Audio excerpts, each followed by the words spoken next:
hapon po and welcome to the Senate. Magandang tanghali. I'd like to note that this committee is ruled by the women and kaming mga men ay nasa sidelines lang.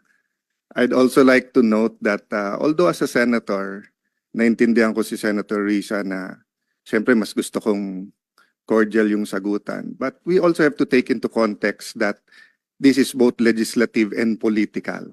And there are attacks against the Vice President regardless saan nanggagaling. So a little bit of latitude dahil we want kakampi man o kalaban to feel welcome. But I agree with Senator Risa naman na, how do we make it more cordial, no? So, Madam Vice President, may I ask just one question? Actually, two eh. One, nag-lunch na po ba kayo? And, Yes, Senator Cayetano, nag-lunch na po ako. And I'm very cordial yes, when it ma'am. comes to international diplomatic relations. Gusto nyo i-discuss natin yung West Philippine Sea. Yes. But hindi kasi ako plastic na tao. No, I agree with you, ma'am. That's why nga sinasabi ko po na hindi lang to legislative, political din. That's why you should be given the latitude to answer in the way that you feel it could be properly answered, di ba? So kaya ko lang tinanong kung nag-lunch kayo kasi in the first 2 years, I know that you got a very warm welcome sa Senate. So I'm hoping sa budget hearing it doesn't change, no? I remember ang daming pumunta sa lunch noon. So my question lang, ma'am, is what can we do for the Office of the Vice President? Meron bang ni-request sa DBM na wala sa budget nyo so that we can consider it at the proper time? No, we are already okay with the approved budget from the Department of Budget. The approved proposed budget in the NEP from the Department of Budget and Management. And we leave it up to members of Congress to decide on the budget. Thank you. Thank you, Madam Chair. Thank you to the Office of the Vice President. Any more questions? Well, so it's always the chair that has the last spot for questions. So let me just ask, of course, the security of every government official is very important. And recently, it was discussed that a number of security personnel was taken out from the Office of the Vice President. I think, if I'm not mistaken, totally, the PNP said they recalled 373 personnel across all agencies. So I'd like to know, baka naman wala nang natirang security sa OVP, hindi naman, ano na bang status? Ilan ang tinanggal na security? At meron bang nagbabantay ngayon? Madam Chair, may I be allowed to give a very long answer about the security? Sure, as long as it answers the question. Sige, ma'am. Opo. Noong kasi ako ay nahalal bilang pangalawang Pangulo, nakita ko kasi na pati ang security ng Vice President ay napupolitika. Hindi lang yan sa akin, kundi sa mga previous na Vice Presidents. Kaya nung tapos na ang eleksyon pero hindi pa ako naupo, sumulat ako kay former Secretary Delphine Lorenzana. Sinabi ko sa kanya, Sir, ang security ng Vice President should only be up to the level of the Vice President. Hindi po pwede na umakyat ang information at ang security ng Vice President sa iba pang opisyal. And at the time, the Chief of Staff of the Armed Forces of the Philippines and the Secretary of the Department of National Defense agreed. That's why on June 2022, ito yung sa Armed Forces of the Philippines. On June 2022, the Secretary SND wrote to the Chief of Staff of the AFP, from Vice Presidential Security Detachment under the PSG, Secretary Lorenzana ordered the Vice President Security and Protection Group, which is a separate entity from the PSG. So ito yung June 22, 2022. Ngayon, nag-issue ng orders ang AFP GHQ ng General Order 0917 to activate the reorganization from detachment to security group On July 5, 2022, the activation order and the table of organization and equipment was released. Yes. All right. So, hindi ko alam kung ano ang nangyari sa Philippine National Police, but apparently they decided that they will mirror what the AFP did. So, noong December 9, 2022, inactivate ang Vice Presidential Protection Division under the PSPG. Ito under ng NHQ General Order OPL 22-22 and NAPOLCOM Resolution 2022-0675. Kaya po mali yung sinasabi ng lahat, hindi lang ako nagsasalita, ngayon lang ako nabigyan ng opportunity na magsalita. Hindi po tama na ikumpara yung term ni Vice President Leni Robredo at yung term ko in terms of security. Dahil yung security, yung VP-SPG at yung VP-PD sa PNP ay meron pong orders lahat. Ibig sabihin, there is a basis in law doon sa pag-activate sa kanila. Ngayon,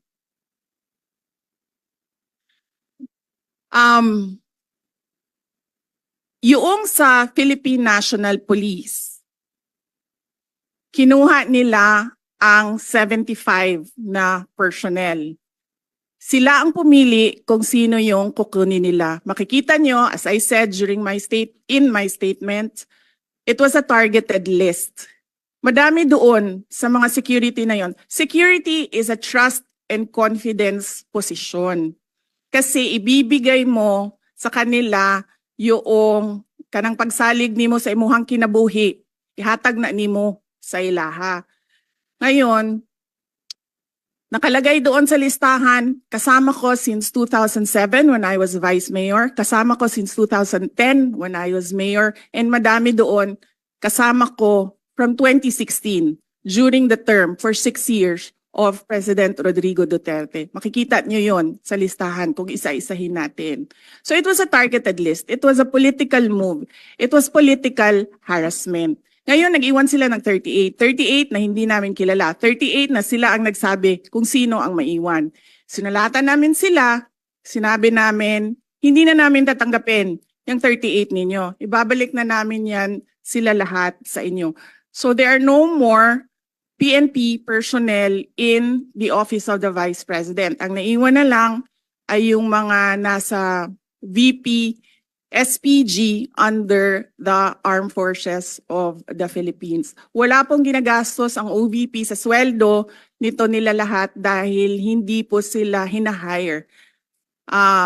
Personnel na po sila ng ating AFP na dinidetail papunta sa Office of the Vice President. So, to answer your question, Madam Chair, meron pong security and all of them under AFP because we refused the personnel na sinabi. Ito na naman tayo kay General Marbil. Na sinabi niya, ibabalik niya kapag mag-request kami. Sinulatan nila kami na mag-request kayo kasi ibabalik namin. Hindi ko gagawin yan. Thank you, Madam Vice President. So right now, your security detail is composed of AFP officers, soldiers, I suppose. Yes, Madam Chair, officers and enlisted personnel. Mga ilan-ilan kaya sila? May we request Colonel Lachica to answer? Nakakagulat din yung statement ng PNP. I guess he wants it on his record, but I find it a little also irregular na you're right, it's a trust issue. And if you're familiar with certain individuals, they have to explain why maybe in the budget hearing of the PNP, we can ask them why they chose the individuals to remove from your detail.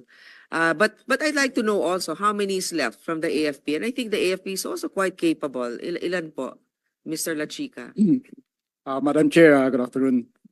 I think I cannot disclose the number, but I have here our activation order and our table of organization. Why can't you not disclose the number? For security reasons, ma'am.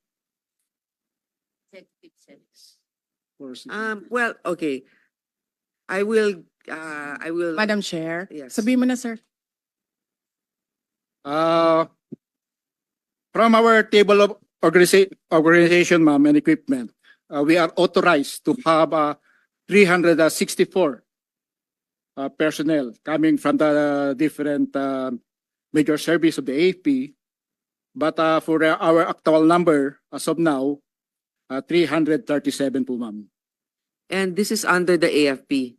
And this doesn't come from the budget of the OVP or? Yes, Madam Chair. Okay. Thank you very much. That's all. Any more questions? Senator Bato de la Rosa is recognized. Ma'am, I just would like to inform this committee that during our last hearing with my Committee on Public Order and Dangerous Drugs, that issue was raised. And I told the Chief PNP, General Marbil, na hindi na nire-request ng Office of the Vice President na ibalik yung tinanggal niya ng mga pulis. Kung pwede lang, ibalik sa kanilang pinanggalingan na unit. Hindi yung, ito, kawawa ito, mga taga-Davao ito na been serving there for how many years, tapos dinislocate nila, nilagay nila Region 4, NCRPO, malayo sa pamilya. So, ang request na lang namin, ako, bilang Davao-inyo, na-request ko lang sa kanya, maawa ka naman dyan sa mga pulis na yan, ibalik mo doon sa kanila pinanggalingan. Kung taga Davao City yan, taga Davao Oriental, taga Cumbal, taga Cotabato, ibalik mo na yan doon. And he promised me na ibalik daw niya. I don't know until now because hindi ko pa alam kung anong nangyari sa usapan namin. Yun lang, para lang mabalik yung mga pulis yan, kahit na hindi na ibalik security kay Vice President. Just for the record, ma'am. Thank you, thank you. Madam Chair.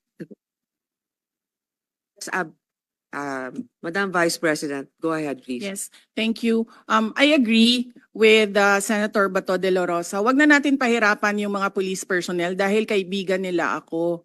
Ibalik lang natin sila sa mga pamilya nila. Thank you. Actually, Senator Tolentino is the Vice Chair for the Committee of the DILG for this budget season, Vice Chair Finance. So I would like you to ask the PNP Chief what led to that decision, because also part of that is, if it's a political decision, I think that would not be fair also. But knowing that you're in the capable hands of the AFP is also reassuring. But this has to be raised. Definitely, Madam Chair, this will be asked as a policy question to be directed to the Chief PNP. Madam Chair. Senator Yes, Cayetano. Yeah, just because we're on security, Madam Vice President, could you indulge me in just one last question lang? Ang DOTR or NAIA ba nagsulat, explain at nag-apologize na sa inyo dun sa CCTV, hindi pa? Senator Alan Peter Cayetano, thank you. Hindi, sir. Ang nangyari kasi dito, itong tao na ito apparently is assigned doon sa NAIA. Ang tao na ito is a media person na-assigned permanently, I think, sa NAIA because this is the second time na nilabas niya yung istorya sa mga anak ko. Yung una, when I left for Singapore, year 2021. Wala naman akong problema doon.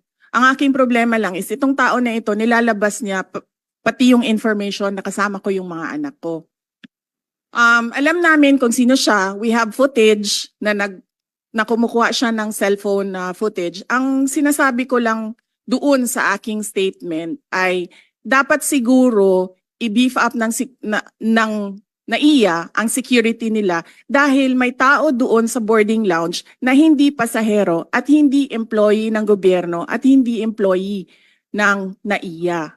Yun yung sinasabi ko. If you want to have a world-class airport, dapat world-class din yung security natin. Hindi siya pasahero. And in certain areas, bawal talaga, di ba? Sa immigration, dun sa may...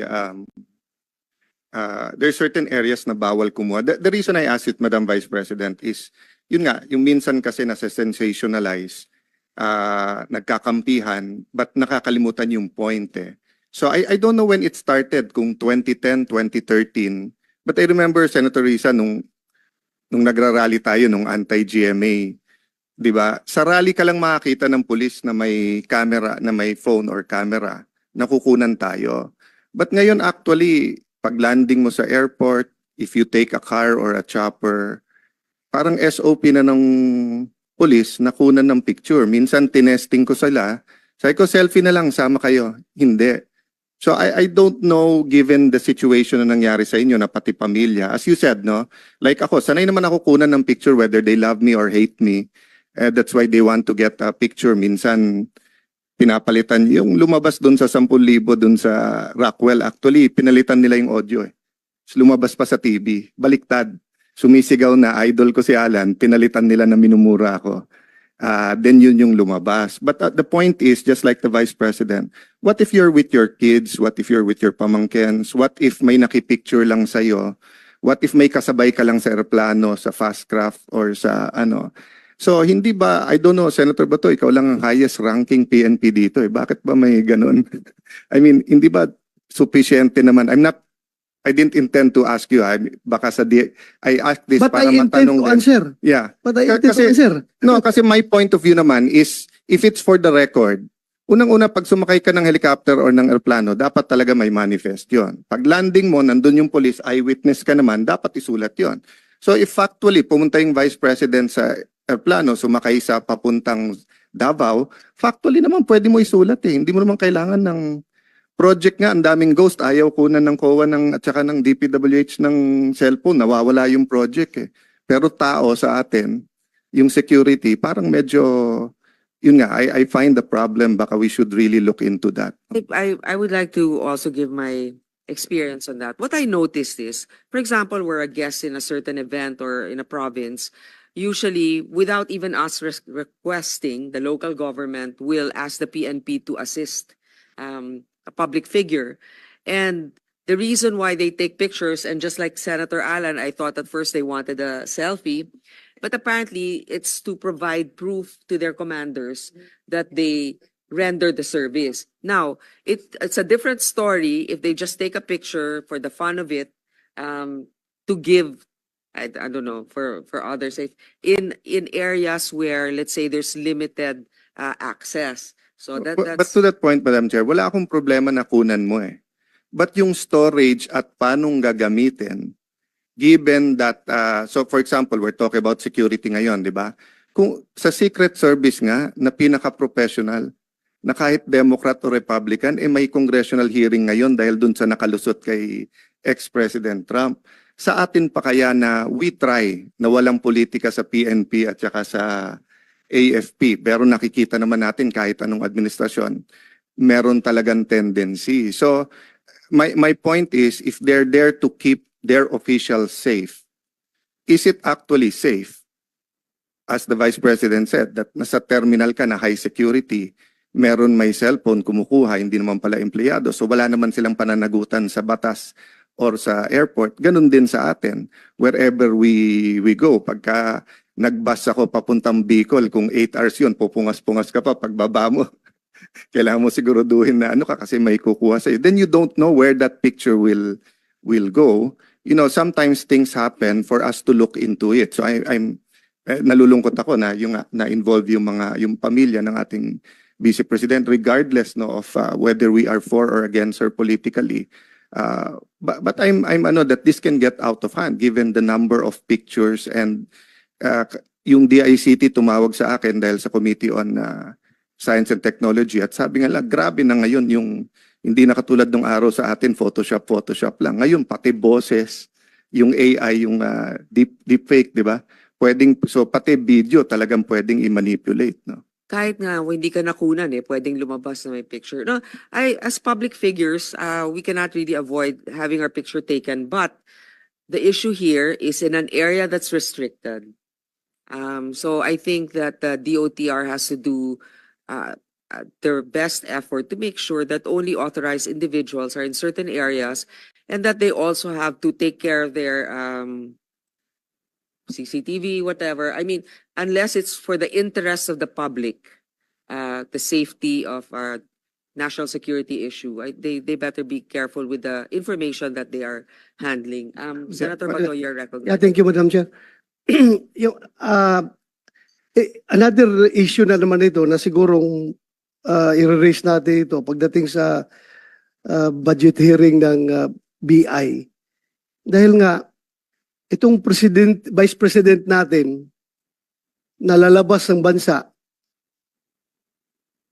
minumonitor nila. May nakuhang picture, pinalabas ang picture, pero yung wanted na si Alice Go, nakalabas ng bansa, hindi nila nakuha na picture.